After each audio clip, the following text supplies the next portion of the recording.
Postmortem वाली खूबसूरत चुड़ैल, एक भयानक सच। रात के सन्नाटे में जब दुनिया सो रही होती है तब कुछ आत्माएं जागती हैं। कुछ कहानियां सिर्फ सुनी नहीं जाती, महसूस की जाती हैं, और ये कहानी वैसी ही है।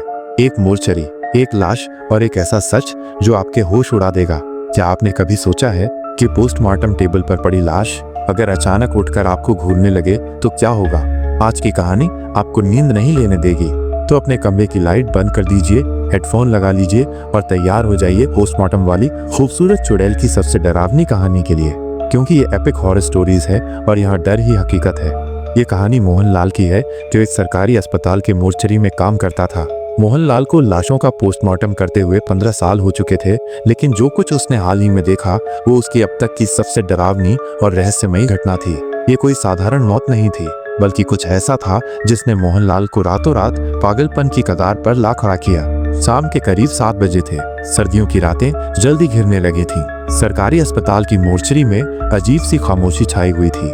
मोहनलाल अपने 2 सहायकों रवि और सुरेश के साथ बैठा चाय पी रहा था। तभी अचानक दरवाजे पर जोर से दस्तक हुई। एक पुलिस वाला अंदर आया और कहा, सर, एक अजीब केस आया है। लड़की की लाश मिली है, लेकिन मरने की वजह साफ नहीं है। पोस्टमार्टम जरूरी है। मोहनलाल ने हामी भरी और पुलिस वाले को अंदर बुला लिया। स्ट्रेचर पर सफेद चादर से ढकी लाश को देखकर उसकी आंखों में अजीब सा सन्नाटा उतर आया। जैसे ही चादर हटाई गई, सबकी सांसें थम गई। लाश किसी आम लड़की की नहीं थी, वो थी खौफनाक रूप से सुंदर, करीब 22-23 साल की लड़की। गोरा रंग, लंबे घने बाल, चेहरा ऐसा कि जैसे किसी देवी का हो, लेकिन आंखें एकदम खोखली और ठंडी, मानो वो अब भी उन्हें देख रही हो। मोहनलाल ने जब उसका हाथ उठाया तो उसकी कलाई पर गहरे काले निशान थे, जैसे किसी ने उसे रस्सियों से बांधकर बहुत यातना दी हो। पुलिस वाले ने बताया, ये लाश रेलवे ट्रैक के पास मिली थी, लेकिन आसपास कोई पहचान पत्र या सबूत नहीं था। रात के 11 बजे पोस्टमार्टम का काम शुरू हुआ। जैसे ही पहला चीरा लगाया गया, एक अजीब सी ठंडी हवा कमरे में फैल गई। मोहनलाल ने ऐसा पहले कभी महसूस नहीं किया था। रवि ने कहा, सर, ये लाश जरा भी सड़न की गंध नहीं दे रही। ऐसा लगता है जैसे ये अभी भी जिंदा हो। मोहनलाल ने रवि की बात को नजरअंदाज किया और आगे बढ़ा, लेकिन जैसे ही उसने लड़की की छाती का चीरा लगाया, कुछ अजीब हुआ। लाश की आंखें अचानक खुल गईं। कमरे में ठंडक बढ़ गई थी।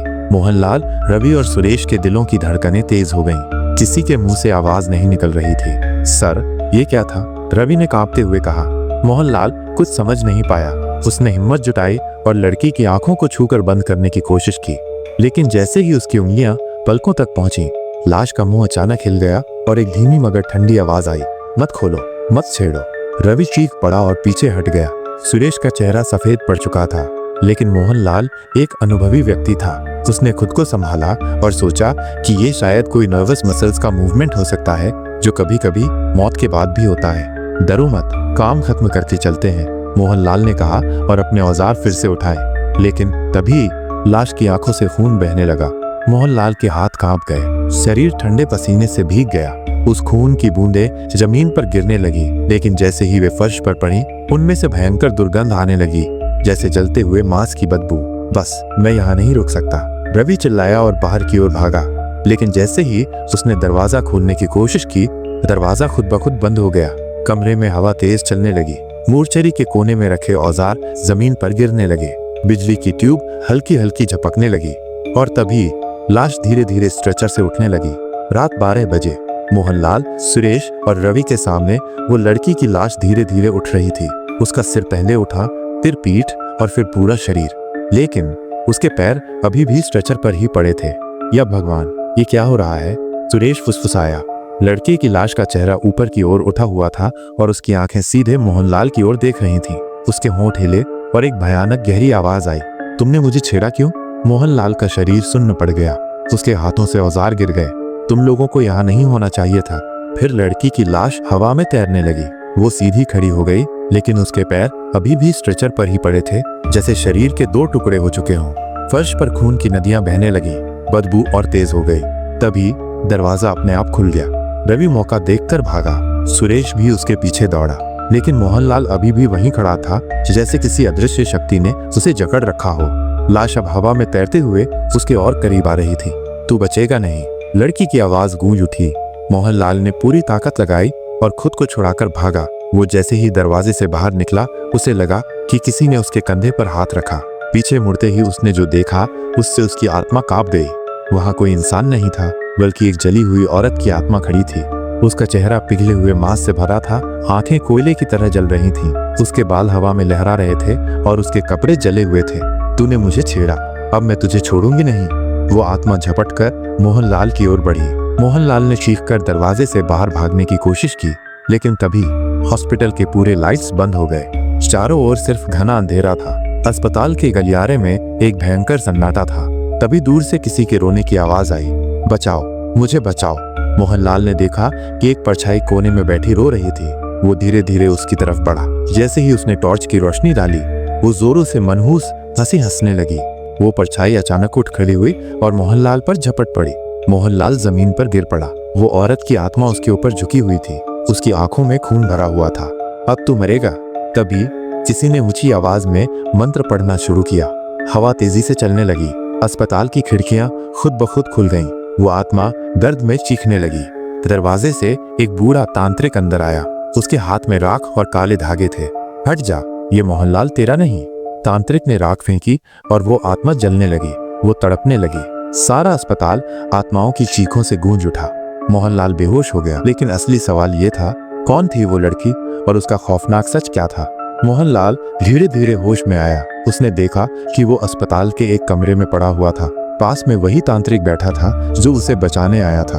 तू बच गया बेटा, लेकिन अभी खतरा टला नहीं है, तांत्रिक ने गहरी आवाज में कहा। मोहनलाल कांपती आवाज में बोला, बाबा ये सब क्या था? वो लड़की कौन थी? तांत्रिक ने लंबी सांस ली और कहा, ये लड़की कोई आम इंसान नहीं थी। ये एक शापित आत्मा है। इसका नाम सुमित्रा था। करीब 25 साल पहले इसी अस्पताल के पास एक गांव था। गांव के एक जमींदार की बेटी थी सुमित्रा, जो बेहद सुंदर थी। उसकी शादी तय हो गई थी, लेकिन गांव का एक तांत्रिक उसे अपनी पत्नी बनाना चाहता था। उसने उसे पाने के लिए काले जादू का सहारा लिया। एक रात जब सुमित्रा अपनी सहेलियों के साथ घर लौट रही थी, तब उस तांत्रिक ने उसे पकड़ लिया।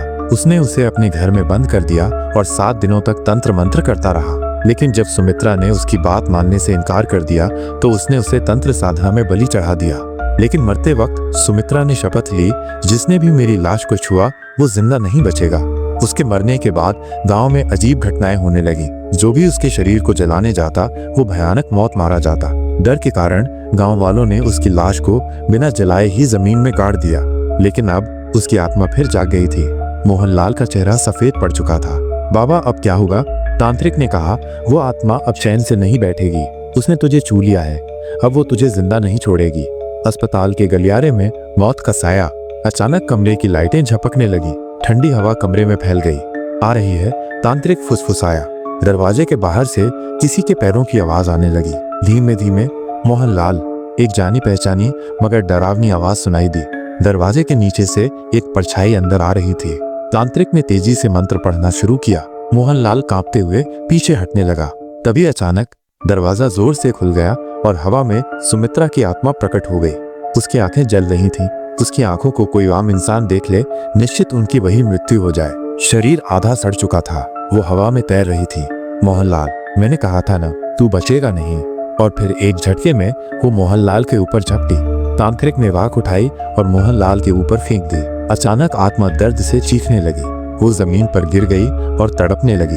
तांत्रिक ने तेजी से एक काले धागे का घेरा बनाया और मोहनलाल को उसमें बैठा दिया। अब तुझे उसकी अस्थियां जलानी होंगी, वरना वो तुझे कभी नहीं छोड़ेगी। मोहनलाल के हाथ पैर सुन्न हो गए थे, लेकिन उसके पास कोई और रास्ता नहीं था। तांत्रिक ने एक डिब्बा निकाला जिसमें सुमित्रा की असली अस्थियां रखी थीं। अब इन अस्थियों को जलाकर इस आत्मा को मुक्त करना होगा। मोहनलाल ने हाथ में माचिस ली और कांपते हुए अस्थियों पर आग लगा दी। जैसे ही आग लगी, आत्मा जोर से चीख पड़ी। वो तड़पने लगी। पूरा अस्पताल आत्माओं की चीखों से गूंज उठा। आत्मा तड़पती रही और फिर अचानक सब कुछ शांत हो गया। हवा रुक गई। खिड़कियां अपने आप बंद हो गईं। मोहनलाल पसीने से तर था। आखिरकार सुमित्रा की आत्मा मुक्त हो चुकी थी। जब पुलिस को इस घटना के बारे में बताया गया, तो उन्होंने अस्पताल के पुराने रिकॉर्ड्स खंगाले और तब पता चला कि वो मोर्चरी वाला कमरा जहां सुमित्रा की लाश आई थी, असल में 25 साल पहले उसकी कब्र के ऊपर ही बना था। शायद इसी वजह से जब उसकी लाश को दोबारा छेड़ा गया तो उसकी आत्मा जाग गई। मोहनलाल ने अस्पताल की नौकरी छोड़ दी और हमेशा के लिए शहर छोड़कर चला गया। लेकिन क्या आत्मा सच में मुक्त हो चुकी थी? कुछ लोगों का कहना था कि रात के समय उस मोर्चरी के कमरे में आज भी किसी के चलने की आवाजें आती हैं। कभी कभी वहाँ काम करने वाले लोग कहते हैं कि मनहूसियत महसूस होती है। तो क्या वाकई सुमित्रा की आत्मा मुक्त हो गई थी? कुछ लोगों का कहना था कि रात के समय उस मोर्चरी में आज भी किसी के चलने की आवाजें आती हैं। वो आवाजें धीरे धीरे बढ़ती जाती हैं। अगर आपको ये कहानी पसंद आई तो एपिक हॉरर स्टोरीज को सब्सक्राइब करना न भूलें, क्योंकि अगली कहानी और भी ज्यादा खौफनाक होगी।